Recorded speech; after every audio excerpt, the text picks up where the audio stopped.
Good afternoon, everybody. This is Dr. Myra Saucedo from the University of Texas Permian Basin, and I am in my office kitchen for our online course on American literature.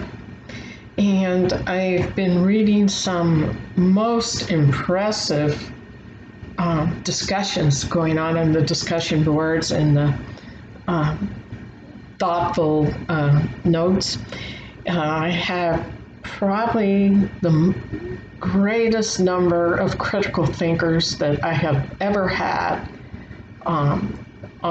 in the years I've been teaching this course that are enrolled in this course. So it's been real amazing. It's a lot of reading. I am reading your work, and it will start plugging in grades. I'm just, reading everything. So don't worry, I am keeping up. I just need to put in some grades, and I wanted to talk about some other things. The first paper is coming up, and you are not required to do an intermediate draft. The intermediate draft is due October 5th, I believe, which is right around the corner. And it needs to be about 4 to 5 pages. Now, the intermediate draft is something that's a little bit better than a rough draft. So it's not full of mistakes, it's not an outline, it's not a page and a half. It's close to a final draft. It's just not that polished. It's not perfect, but it's not real rough either. So the only good thing about an intermediate draft is if you get it in there, we'll get you feedback before the final draft. You don't have to have my feedback if you feel like you're good. So it's not required. It's not graded. It's just a chance for me to offer you feedback. And some people are unfamiliar with Modern Language Association, MLA style, which is the 9th edition. It's new, and it means that you will have quotations in the paper, and you will have a works cited page listing your sources. Most of your sources can come from the book. So if you were to quote the introductions, the background, footnotes, anything like that, that was written by the editor, who for the first book happens to be Robert Levine. And so if you were to quote something about, say, Frederick Douglass's background, it's not Frederick Douglass speaking about when he lived and died and all that, of course. It's Robert Levine. So then you would have quotations. I like direct quotations, so that you use quotation marks and parentheses, Levine, space, page number, in parentheses. So I know when it's Levine speaking.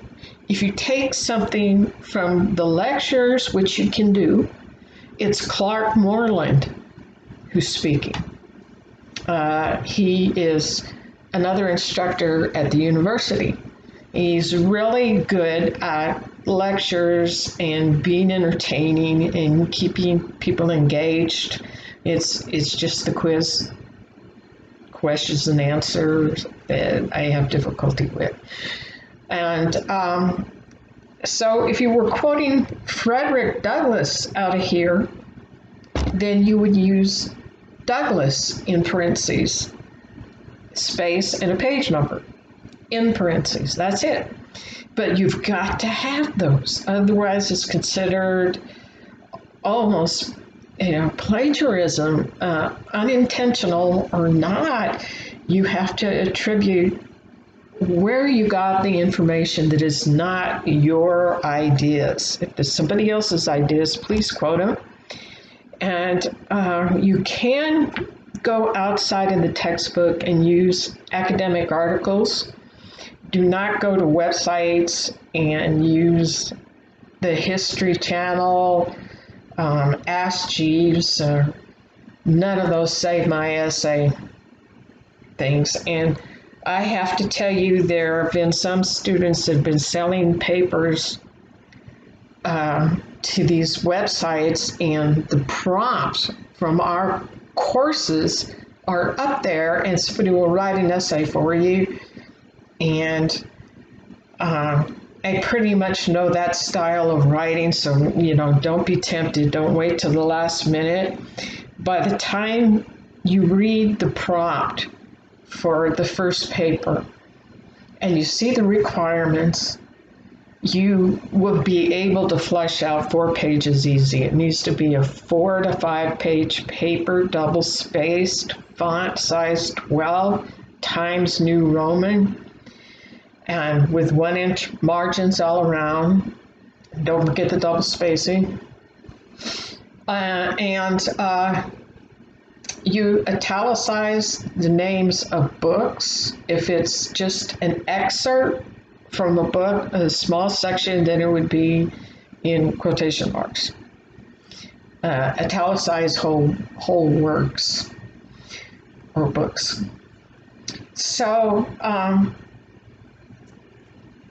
there's a lot of what is going on in this one discussion board about the Constitution, Thomas Jefferson, and you can take and use what you've written in discussion boards and build it into a paper if you want. I'll open the discussion boards. If you would like, let me know, and I'll open them up, and you can see maybe what you want to take to compare the ideas in the prompt to. And you can come up with your own ideas. I'm real flexible, as long as it meets the requirements of having understood culture, people in the context of their time periods, and things like that. And I should have turned my email off, but I didn't. As far as dinging. So I want you to start thinking about your paper now.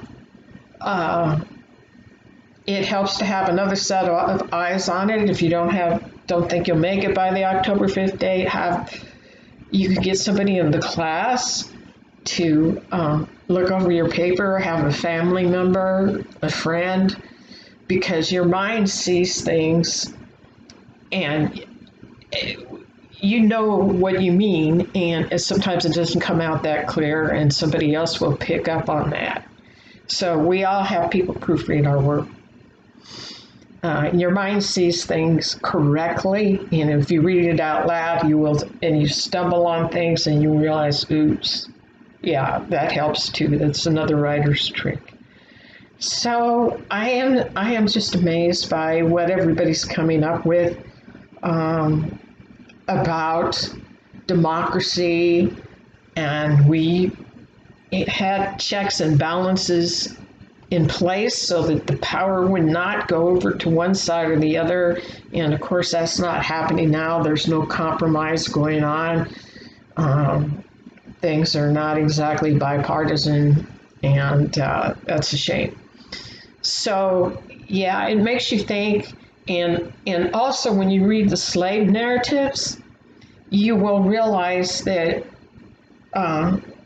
some slave owners took the women slaves as mistresses, had children by them, disowned the children, and even sold the children into slavery to other slave owners. So when you read Harriet Jacobs, it's her tale of what happened to her, because she was a piece of property. She had no choice. She did not like slave master. She did not want to have kids with him. She had no choice. You want to get beat with a whip or do what they say. So it's a lot to think about, and you do have to put it in the context of the time, such as Frederick Douglass thinking that black men had to get freedom first and they had to take baby steps because not freedom, voting rights first, and they had to take baby steps because and no women, no matter what color they were allowed to vote, and they didn't think any man, white, would pass allowing any woman to vote at that time. Women were largely stay at home, and they dominated the household. They lived in the domestic sphere while men lived in the political and the work world. So I think there's some more things I'll probably have to say later, but I want to get this out to you and say I am just truly impressed with the thinking, how people are thinking and thinking in the context of the times, context of today, how things could be different. And that's basically what the first paper is about, considering, all these things. So don't be stressed about the first paper. It sounds like a lot of pages, but once you put in quotations and some background, a thesis statement, you can get it done. There's sample papers in the module, and there's something called the Writer's Toolkit. If you click on that, it takes you to MLA style, how to format, tutorials, and there's even a link to the MLA.org website that you could see sample papers and get information on formatting. So don't hesitate to get help. October 8th, there's some kind of trick or treat MLA learning session going on, and I will put that flyer in the module as well as get the Halloween assignment done. That's for extra credit on quizzes, because everybody loves extra credit on quizzes in this course. I'm proudly inflating grades because everybody's doing so well. What can I do? I can legitimize it. That's what I can do. So keep going at the pace you're going, and I'll be back to talk to you again and get these things in the course to help you with the MLA style writing papers and all that, which I'm going to do right now. So I'll see you at the next video.